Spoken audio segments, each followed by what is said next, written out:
Welcome to the Hype Life Podcast Experience, where we teach you what you won't learn in school. From careers to financial literacy, we give you the information you need to bridge your passion with your purpose. And without further ado, I'd also like to introduce our guest for this evening, Demetrius Lindsey, a master salesman and real estate investor who has been able to create an amazing work-life balance through the building of systems. After college, Demetrius explored several different career paths before he dedicated his pursuit to sales, where he began in a Home Depot selling garden equipment and power tools. This is where he learned the most important thing you can do every day is take extreme pride in your craft, no matter where you are. This attitude has allowed him, the former professional MMA fighter, to skyrocket up the corporate ladder, all while building an impressive real estate portfolio that is on the verge of making him and his family financially free. D, it's a pleasure. Welcome to HypeHuddles. Thank you for joining us this evening. No, I appreciate it. Well, super humble to be here. I appreciate the opportunity to provide some of my insights. Can you tell us a little bit about what you do right now, and we'll sort of work our way backwards? Yeah, so currently talking about the investing side of it, but first getting into my W-2 job. So I'm full-time employed. I manage a team of 14 individuals that report up to me. We do about, $162 million of sales this year. We sell standby generators. I have 12 reps, one inside sales manager, and a service tech that reports directly to me. I run that team. I work in Wisconsin and out of Milwaukee.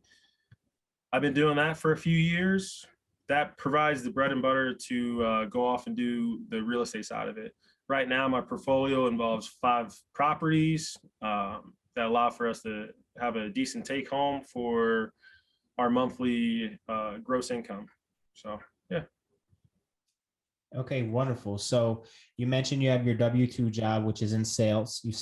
You're a part of a sales team that sells generators, but you also have on the side a real estate portfolio where you invest in properties and then rent those properties out, and people pay the rent, and then that thus is your cash flow. On top of that, it's paying off these houses. Is that correct? Just to give everyone an overview. Yeah, so the way it works, if you really want to get into investing or anything that has to deal with real estate, you got to have a W-2 job. It just makes it that much easier. I buy and hold property, but I've also have done wholesale deals. I've got my real estate license and bought and sold property for friends, family, and then just people I know within the investing community. But your W-2 job is your proof of income. So when it's time for you to go get a mortgage or a loan, you can show that you're making some money. Okay, so that's an interesting perspective, right?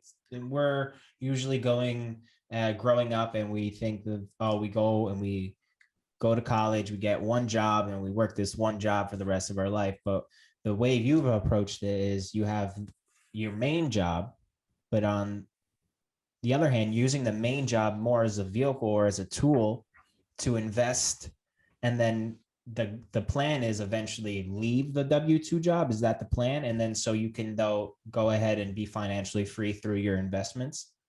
Yeah, so the best way to look at it, most people live for the weekend, and they do the 9 to 5, they do the 5 days a week to then pay for their weekend fun and their vacations and things like that.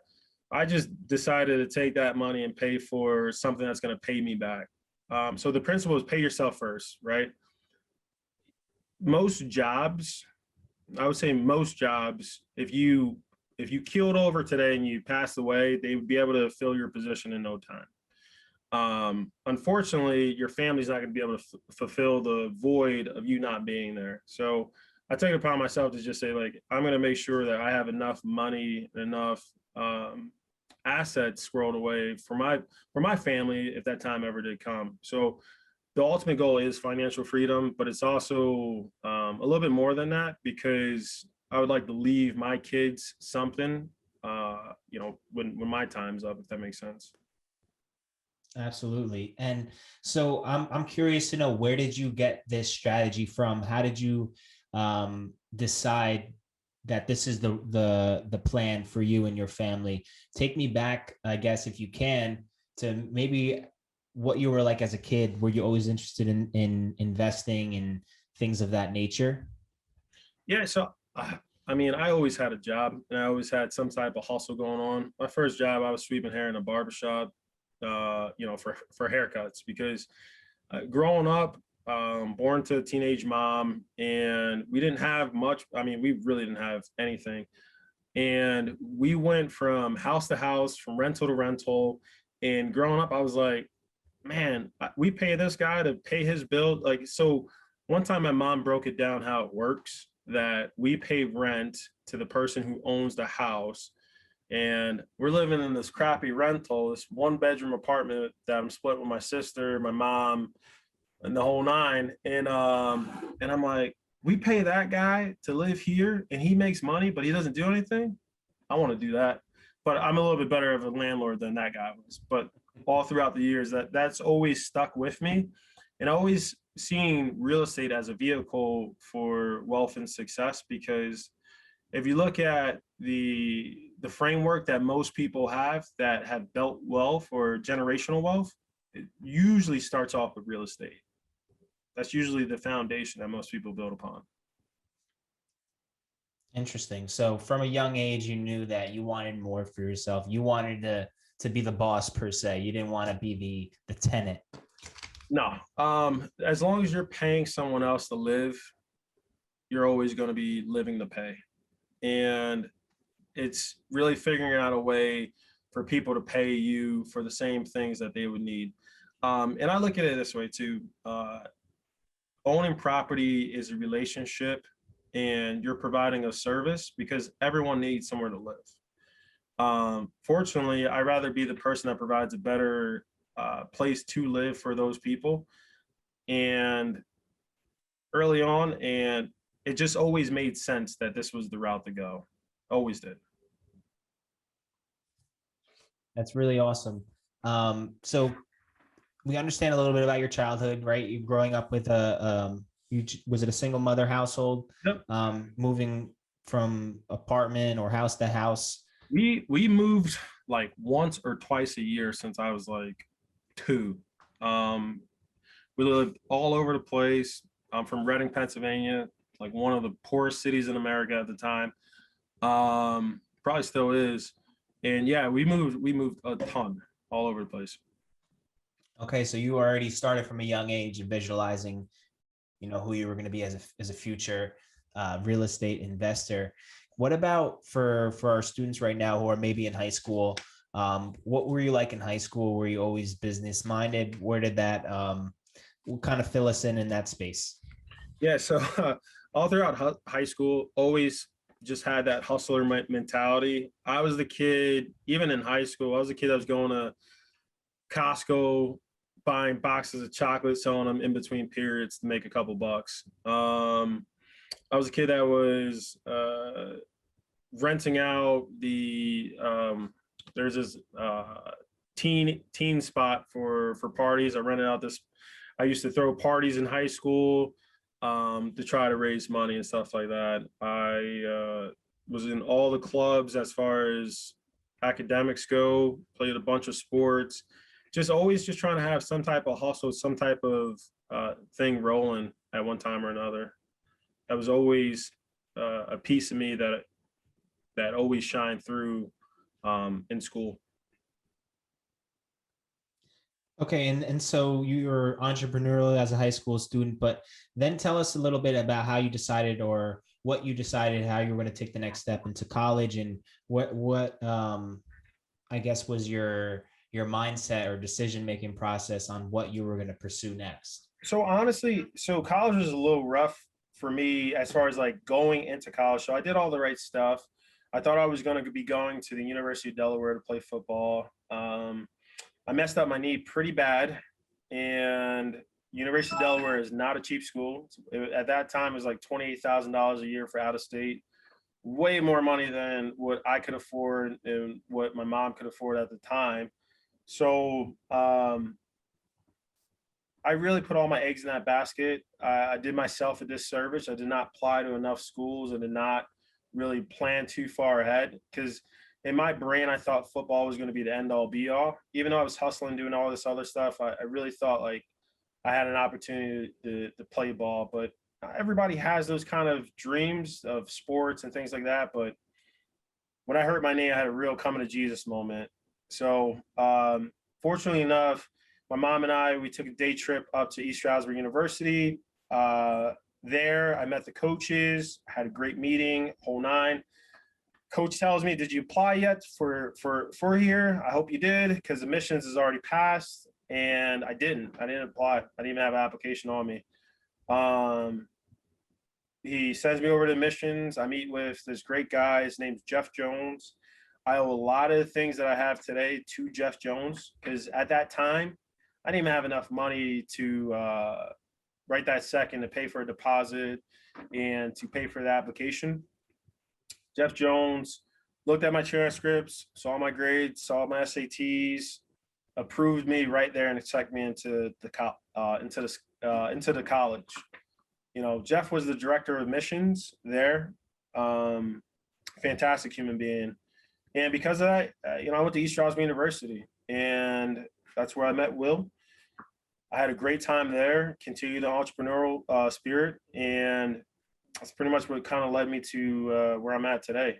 And I met my wife in East Stroudsburg. Like, if it wasn't for, it's weird how things work. You don't know where you're going to be until you're there. And I literally did not, if you would have asked me my senior year, day one, homecoming, where I'm going to school, I would have told you the University of Delaware, and I would have told you I was going to play football and everything else. Compared to graduation night, and I was class president, graduation night, and I'm going to East Stroudsburg University. It's crazy how things line up and where you end up is. But one thing I will say, and I make sure that everybody on this call knows this: never close any doors or any opportunities because you never know what's going to be on the other side of it. I would not have anything I have today if I did not take the ride up to East Stroudsburg to go see those coaches, to go play at a school I did not want to play at. I was not excited about, but ended up having a great time and a great experience. Yeah, it's amazing how how sometimes you think that it's the end of the world, like when you busted your knee and you had your injury. I think it was your knee, right? Yep. Thinking that, oh, this is everything, right? And like you said, now it's like, everything that you have now is because of that knee injury, essentially. And it's like, in that moment, you never saw it as being a blessing, but you never think about these things when you're in it. Every time I've ever lost money on a deal for real estate, or something doesn't work out the way it's supposed to work out, or I put an offer in on a property, it always works out in the long run. It always shakes out. The only time that deals don't work and opportunities don't work is when you stop pursuing opportunities. That's when it doesn't work. It'll never work if you don't pursue opportunities. You have to just keep pushing forward. That's so crucial. It works when you work, right?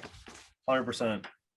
Yeah, I like that. So tell us a little bit about your college route. What did you study, and kind of how did that end up leading you to where you are now? So, okay, I'm going to say something that you guys probably have heard. It doesn't matter what your undergraduate degree is in, unless you really know what you want to be when you grow up. And I did not know what I wanted to be when I grew up, when I first got to college. So I ended up doing my undergraduate degree in media studies because I loved movies. Someone told me about this cool dude named Paul Lippert, Dr. Lippert, and I took a movie class, and I was like, so we watch the movie and we write papers. 6 classes later, I got a degree in media studies. So that's how that happened with my undergrad. Throughout that time, again, always hustling, throwing parties, working with my fraternity. At one time or another, I was selling T-shirts. Will knows at one time or another, I was selling Uggs. I'm not going to tell you how I found these Uggs, but like I literally had a truckload of Ugg boots, and I was selling them on campus. I was the king of a hustle. Like anything that I could do to make a couple extra bucks, that was like the thing to do. From there, my senior year, I'm like, I think I want to go to law school. I always had some type of interest in law school, the whole nine. So I ended up actually doing kind of like a gap year where I started to get my MED, my master's in history, right? History is a great bridge for law school because there's a lot of writing, and I love writing. I was always a really, really good writer, loved writing, loved all that. What I didn't love was going into a law office and actually seeing what lawyers do. It was horrible. And for anybody who wants to be a lawyer, I'm not trying to turn you away from it, but go do a internship at a law office, figure it out before you drop $200,000 on a law degree, because those people seem miserable. I did 2 different internships and I was like, this is not for me. And then from that point, I was like, I got to figure out what I'm doing, because time was ticking and you got to get out of school eventually, right? And that's when I applied for that first sales job. Well, actually, applied for a few jobs and didn't get them, but then I finally did get that first job. I know in between somewhere throughout that process, you also were thinking about becoming a state trooper, right? Yeah, like there were so many different avenues I was trying to pursue. I looked at doing the state trooper side of it as well while I was doing the history degree, because I was like, I could become a state trooper, get my law degree, do this, do that. And even there, I went through the whole process of state troopers and I realized like, I don't think I want to do this. This doesn't really make sense for me. And again, it's just finding those opportunities and trying to see what different avenues you want to go through. And okay, so now I want to kind of continue along the path because I know your story and I want us to talk about that first job, that TTI job. Can you tell us a little bit about that experience and, working in the Home Depots? Yeah. So, let's unpack that. So my first job was with Tektronic Industries, TTI, and I was selling power tools in the Home Depot. Well, actually, let's take a step back. Before I got that job, and this is where the opportunities go and staying focused and just trying. Before I got that job, I had an interview with ADP, which is a account something company. They do like accounts payable, some other stuff. Had a job, entry level position, whole nine. Go to the interview, got great grades, whole nine. You don't have enough work experience. It's an entry level job, guys. This doesn't make any sense. How do I not get this job? They bring me back for another interview and they tell me I don't have enough experience again. So I go on this, go to TTI, know nothing about the company, really just show them that I'm committed to do whatever it takes, try to learn the product, try to do everything, get the job, get a handshake at the interview, say, you got the job. So fast forward, I'm working at South Jersey Market, selling string trimmers, pressure washers, blowers, all that, in a Home Depot with a college degree. And at that time, I was making $42,500, I think is what my salary was. Let's just say I was not really the happiest camper working in a Home Depot with a college degree. But my dad always told me, whether you're slinging trash or you're digging ditches, you got to have pride in everything you're doing. So I really made it my mission to have as much pride as possible when I was selling, when I was really working. And that showed through. I had a lot of success because I was willing to go above and beyond in the job and everything. So I went from sales rep to sales manager to national manager. And, when I went from sales rep to sales manager, I had 11 people underneath me. And then when I went from national manager to national manager, I had 5 reps and 75 people underneath me, or 70 people underneath me. So, all that really just started with just having pride in your job and having pride in what you're doing. And I told Will this story. There's one time I was in a Home Depot, and I have a certain mentality. I hate to lose. And that's kind of like my biggest fault, but also my biggest success. I was probably the most aggressive, probably a little too aggressive as a salesperson when I was in the Home Depot, because our job was to convert people from other products. And some of you may know our products. It was Milwaukee, Power Tools, Ryobi, Rigid, some of those others.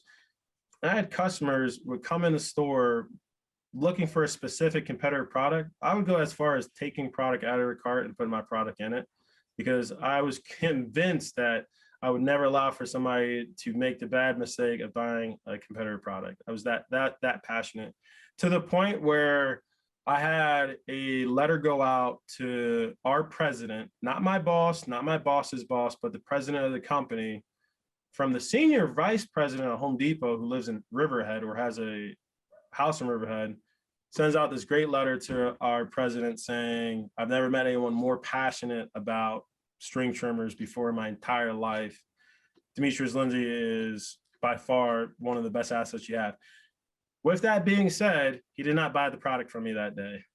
So even though that sometimes it's a loss, and I do remember him not buying it, there's always a carrot at the end of it.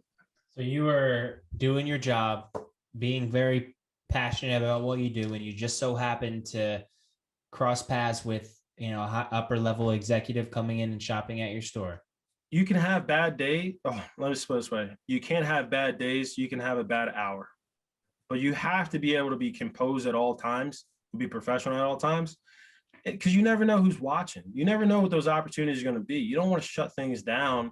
You always want to provide the best level of customer service, because that'll just allow for other doors and other opportunities to open up for you.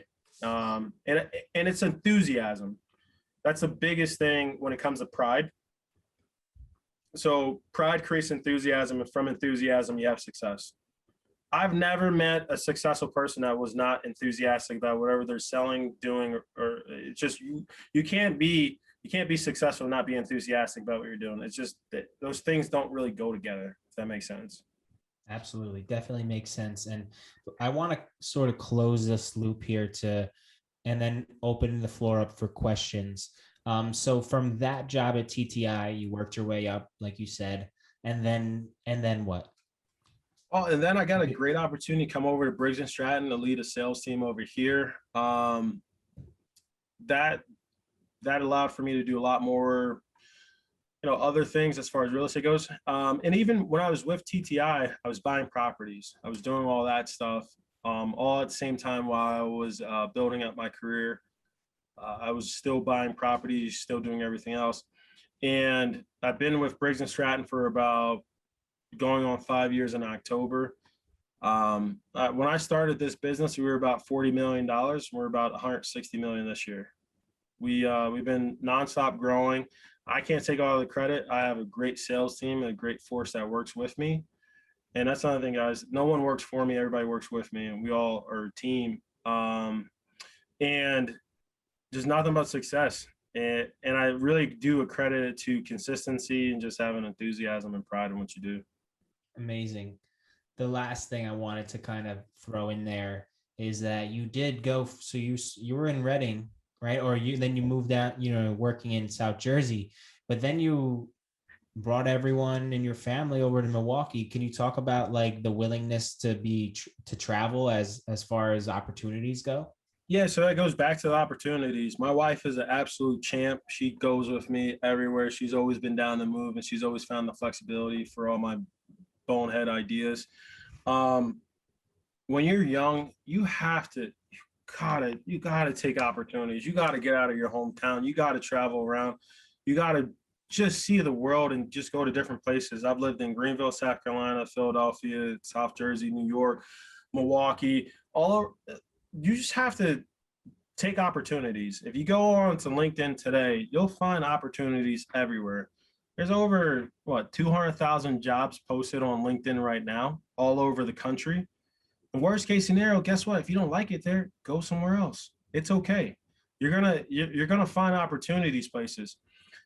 Briggs & Stratton paid me $40,000 to move here because they wanted me to come here. And if you build up your resume, you build yourself the right way, you're going to get opportunities, and companies will pay for you to move. My first move, when I moved from, when I graduated from college, my first move, they paid me $2,500. I was like, whoa, that's going to cover 2 months rent. Let's go, baby. And I moved down to Philadelphia from East Stroudsburg. And that was awesome. to where I'm at right now. Now it gets harder once you start having kids and you have a bigger family. It makes it a little bit more difficult, but I think most of the people on this call are young adults. But when you start to see the country and you see how you just have better perspective too, and it's worth it. 100% is worth it. So yeah. Yeah, thank you for sharing that little tidbit, because I know I've seen you from the day, you graduated, just moving all different places. So wanted to get your thoughts on that. I want to take a moment to open up the floor for anyone who has any questions for Demetrius. You can certainly type them in the chat, or you can wave your hand and we'll call on you to respond. Hey, Will, I have a question. Yeah, sure. First of all, I just want to say thank you. Your story is fantastic, and you just sound obviously very enthusiastic and absolutely a go-getter. A lot of it resonated with me. I'm just wondering, with your properties, are they all in the same area? And also, how has COVID, if it's affected them in terms of rentals, has that hurt in terms of anything with you not getting the rents? Or talk about a little bit about how that's played out for you. Yeah, so that's a great question. So first off, no, they're not all over. They are all over the country, because I've lived all over the country. So we got 2 properties in Reading, Pennsylvania. That's my hometown. We have 2 in Philadelphia and 1 in Milwaukee. COVID has been okay. I have not lost too much in rent. I buy all my properties right, and I make sure that they're insulated in a way that I can recoup money if there are losses. COVID was a weird year, obviously, but there was ways to help out your tenants as long as you were proactive. So for example, Philadelphia had a tenant relief program, and that allowed for landlords and tenants to sign up. I was proactive enough to make sure my tenants were signing up for that. And we got 6 months advance rent for most of our units. So that allowed for that. Unfortunately, you're going to take some losses, though. I had 1 property that I ended up selling in Philadelphia. It was mostly because it didn't make sense. It was a brand new construction property. I was not getting the level of rent that I needed. The tenant that I had in there was a barber. His barbershop shut down. He wasn't qualifying for enough funds. So we ended up actually selling that property, and we broke even. And sometimes that's going to happen, but you miss every shot you don't take, right? Absolutely. Does anyone have any questions? So I did see one question over here. Do you have any resources that we can use to research on investments? Once we get a chance, I'll show you. There's a couple different ways to do it, but most of it is from networking. If you really want to learn about real estate, you got to network. You got to put yourself in rooms with other people that are doing the same thing. It's also too finding a mentor, finding somebody who knows what they're doing, that's been around it for a little bit. I am small potatoes compared to some of the people that are out there. I make decent money, but there are some people that are absolutely doing fantastic things. And I highly recommend, if you're interested in real estate and you're interested in pursuing more financial freedom, finding a mentor in your area that you could take out for coffee and have a conversation about real estate with. Is maintaining properties in states that you're not in any different than properties. 100%. It is the issue with maintaining properties outside of where you live. I'm pretty handy. I used to work for Milwaukee Tool, so I have every single power tool a man can ever appreciate. But when a toilet goes bad in Philadelphia, I have to send someone out there, and that costs me money. So it is a little bit different, but if your numbers are right, you should still be fine. And if you buy your properties right, you should still be fine. Stuff shouldn't be falling apart left and right. All right. I'll give a last call for questions, and then D, we're going to have you jump into our activity, if that's cool. Yeah, that works. All right, D, you're going to walk us through how to purchase our first home, or is that correct? Yeah. So what I'm going to walk you guys through mostly is just my first property, how I got started, and how you can get started fairly easily when you really break down the numbers, and it really just comes down to numbers. A lot of people struggle with the investing side of it. It's just like, oh, I don't want to deal with tenants. Oh, I don't want to do this. Like you heard about a bad story from someone who never owned a property. Most of the time when it comes to real estate, most people make up things that they heard from someone say, oh, tenants are terrible, blah, blah, blah. Well, who'd you hear that from? Somebody who doesn't own property. So, Will, do you want me to screen share or how do you want to do this? Yeah, you can go ahead and screen share. You have All right. co-host abilities. Perfect. Let me do this and go here. Okay. All right. So everybody can see this. This property, I'm going to walk you quickly through this. This is my first property. I bought this 6 years ago. My wife and I, we were just talking about this. We're coming up on our anniversary of our first property. We bought this property for $114,000. It was an absolute gem, as you can tell from these beautiful pictures that we have here. So we went from a beautiful 2-bedroom loft paying $1,450 a month to this absolutely gorgeous 680 square foot 1-bedroom apartment. She wasn't the thrillest, especially with the pink bathroom, all that. So this is what we started off with, everybody. So super attractive, right? I read this great book called Rich Dad, Poor Dad. That's a great resource as well. I learned about house hacking, buying a duplex, living in one unit, renting out the other. That's what we did here. So we bought this property, and this is the current valuation on it. These valuations are kind of all over the place with Redfin and Zillow, but $227,000 versus $114 6 years ago. It's a decent return. We'll see. What I want to break down is how do you analyze a good deal and how do you figure out what a property is worth, and if you can make some money, that'd be great. So the way I always recommend any new real estate investor to start off with is house hacking. A house hack means that you're going to actually live in the property as you start to build equity and or start to get some rental income. And the way that works is you figure out how much you can get for rent versus how much you're going to pay. The thing about home ownership, there's a lot of great programs that allow for individuals to buy their first house for really inexpensive and get into a property pretty quickly. So just going through these numbers real quick, and I'm just going to show you real fast on how this works. So, and I'm using bankrate.com and their mortgage calculator. I use this one because it's so easy, it's so clean, and it's easy peasy. So this property that I bought originally was $114,000. The banks allow for, at that time, was 3.5% down. That was our down payment, $4,000. We had a 30-year mortgage, and actually our rate at that time was 3.8%. All right. Our mortgage insurance was about $80. Well, too much. $80, and our property tax, well, $80. Our property tax is $120. All right, so you have your principal and interest. That's what your payback is for your loan. You have your homeowner's insurance, your property tax. There's no HOA. It's about $716. The only other fee that I would add in here, and I'll just put this in this line, is when you put down a low down payment, you have to pay what is called PMI.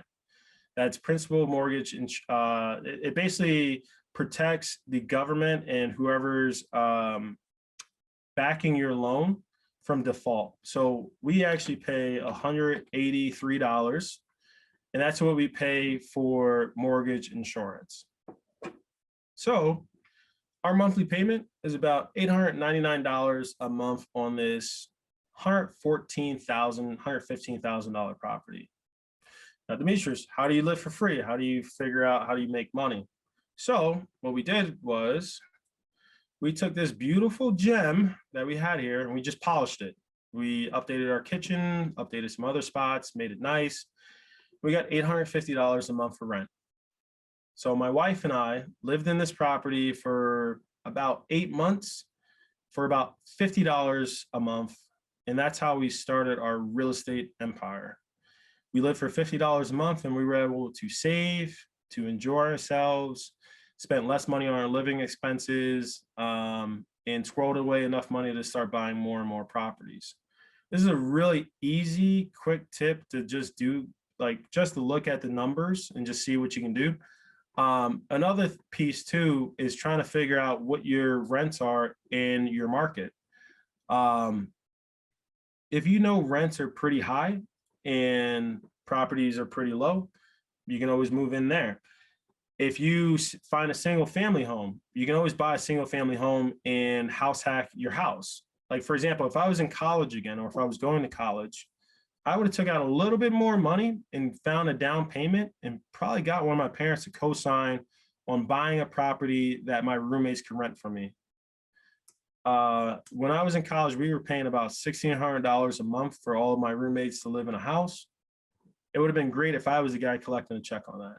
If I could go back, that's not a regret, but if I could go back, I would have bought a house in college.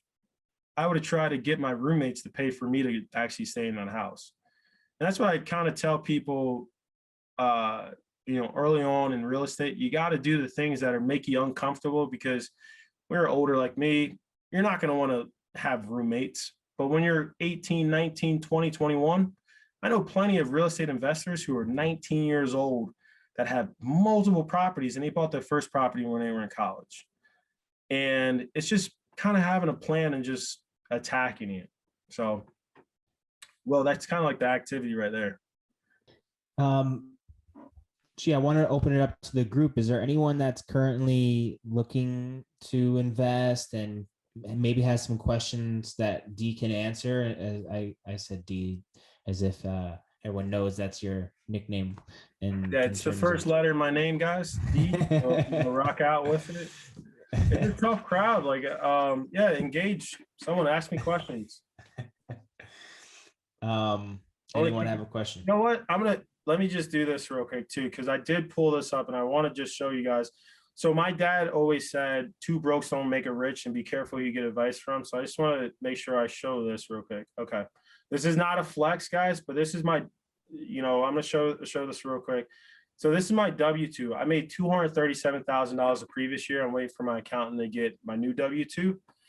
The thing also too, when you're taking advice, make sure you check the W-2s at the door, because people will give you advice on stuff, but never actually do it. And I'm telling everybody on this call, you have an opportunity to ask me anything you want as far as real estate goes, and I will be upfront and honest with you, and I'll roll back the numbers and I'll show you how to do it, because it costs me nothing to tell somebody do this or do that. So, yeah. Yeah, you made the mistakes for us, so we can go ahead and skip those on our end. I made so many mistakes. You have no idea. That money will never come back. What's the process of scoping out a property that's in another market where you're not living? Is that still part of your strategy, or do you kind of is that just because of the way you've moved around? It's kind of like the way I've moved around. So another thing too that I do, I get an opportunity to do once in a while, it's called wholesaling. So I talk to people all the time. I'm a big extrovert. I like to talk to people. I like to have conversations. I shake hands, and I also do like to mention, like, hey, I buy and sell real estate from time to time. When you do that, people will come to you. It's like, my aunt just passed away. We want to clear out the house, and do you think you could buy it, or you think someone could buy it? Yeah, let me see. Let me hit my network. Facebook has a lot of great resources and a lot of good groups and local groups where you can just buzz around and learn some things.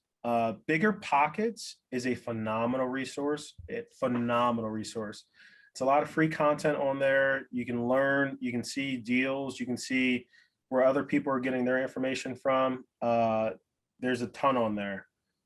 I highly recommend that. Tons of podcasts that you can listen to as well. A lot of conferences. What I will say though, don't pay for any gurus. Don't pay to be part of any groups.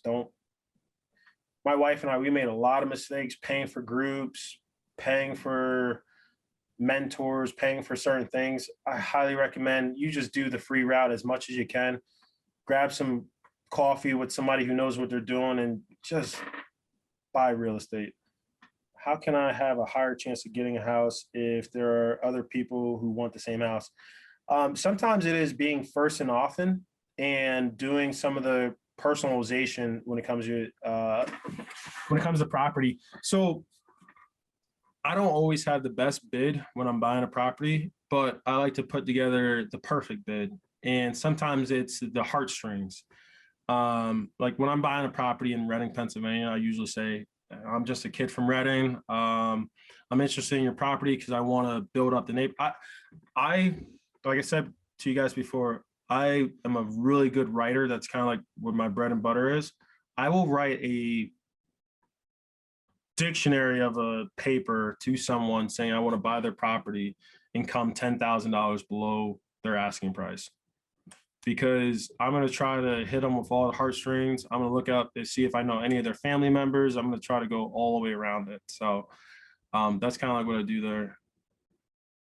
I think I skipped another one. What are some good markets that you would recommend to look at for young investors?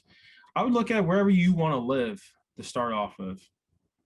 If you want to live somewhere specific, look there first. I'd also say find your W-2 job and secure that and secure yourself a good level of income. Start off there and get the ball rolling, and that will provide some level of foundation for you.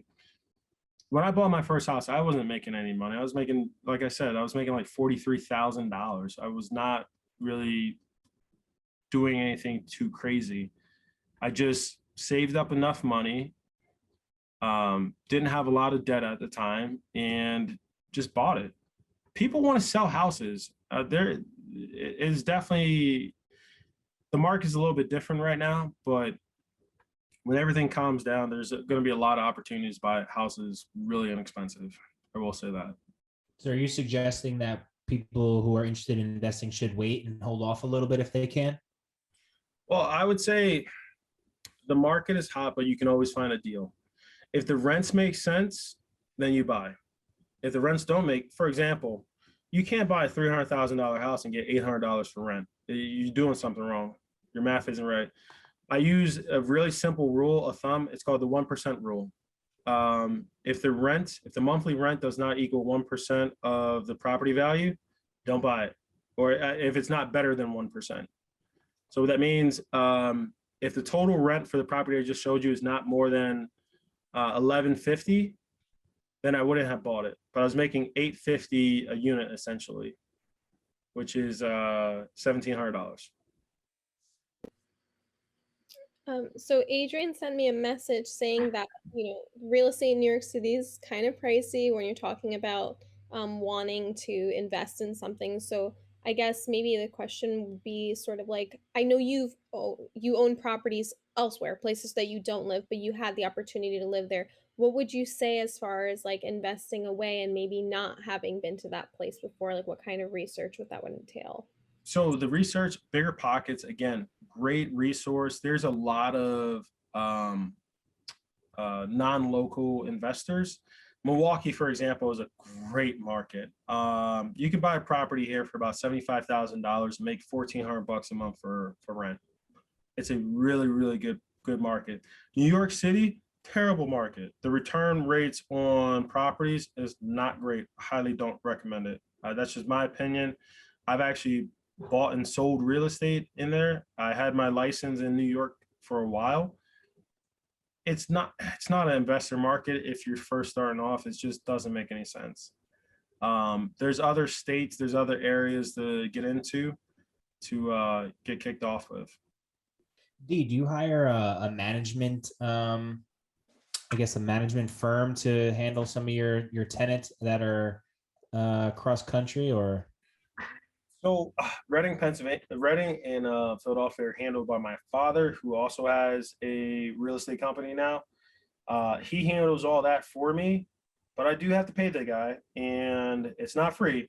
I will say that. So typically, you do want to have a company that handles it. It just makes it easier for you to take one step back and just be the investor.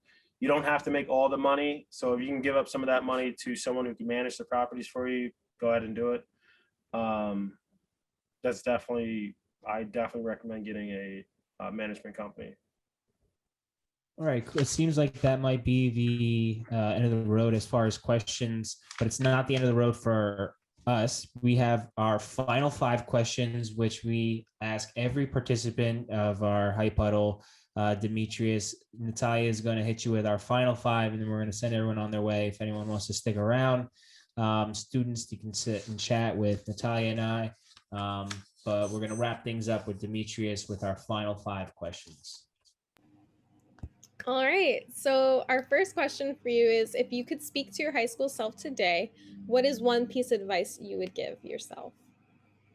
I'd probably just say try not to mess everything up and do it all, but enjoy the process. Now that I reflect a little bit more on that, I would definitely would say enjoy the process, enjoy where you're at. I was too focused on the future, not too focused on the moment. That's great advice. All right. Our second question is, what is your favorite business related book? I recommended Rich Dad Poor Dad. I forget what book I told you guys last time, but I just got done reading again for like the 30th time, The Richest Man in Babylon. It's a very short read. It's really easy. It just talks about wealth building and kind of the steps to building wealth. It's a great little book. I highly recommend reading it. It takes you like no time to get through it. Oh, that's awesome. And I think the book you mentioned last time was the 48 Laws. Yes, also a really good book. Agreed. Okay, awesome. So our next question is, what is a common trait that you notice in people who succeed in your field?